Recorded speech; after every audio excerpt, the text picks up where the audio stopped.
খালি বাংলাদেশের দিকে তাকালে হবে না, আমাদের আশেপাশে যেসব প্রতিবেশী রাষ্ট্র আছে তাদের দিকে তাকাতে হবে। তারা কি কি মেজার নিয়েছে? শ্রীলঙ্কা, ইন্ডিয়া, নেপাল, কি বলে, এমনকি থাইল্যান্ড, প্রত্যেকেই মেজার নিয়েছে, প্রত্যেকেই এর দাম বাড়িয়ে দিয়েছে। তারপরে তারা মেজার নিয়েছে। সেইখান থেকে আমরা তেলের দাম বাড়াই নেই, আমরা সরবরাহ কমাই নেই, আমরা সরবরাহ করে যাচ্ছি। তারপরে পেট্রোল পাম্পের সামনে দীর্ঘ লাইন।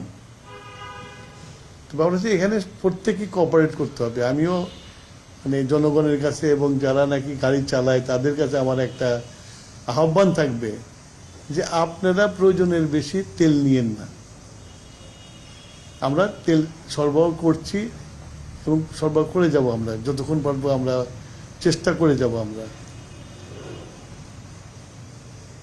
সেইখানে গত বছর থেকে কিন্তু এই বছর আমরা 25% বেশি তেল সরবরাহ করছি।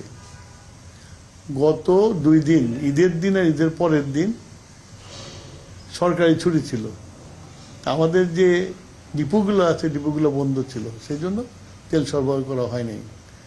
আজকে সকাল থেকে আবার ডিপোগুলো চালু হয়ে গেছে, তেল আসছে, তেল পাবে, পেট্রোল পাম্পে তেল পাবে।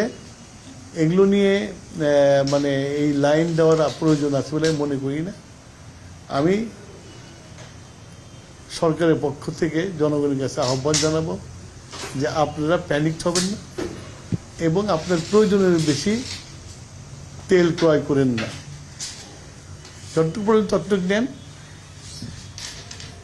আশা করি আমাদের তেলের সরবরাহ সবসময় থাকবে, সবসময় পাবে। প্রয়োজনের বেশি তেল নিলে, স্টক করলে ভিড় বাড়বে, লাইন বাড়বে। সেই জন্য সবারকে সচেতন হওয়া দরকার। এটা তো বাংলাদেশ সরকারের একার সমস্যা, সারা পৃথিবীর সমস্যা।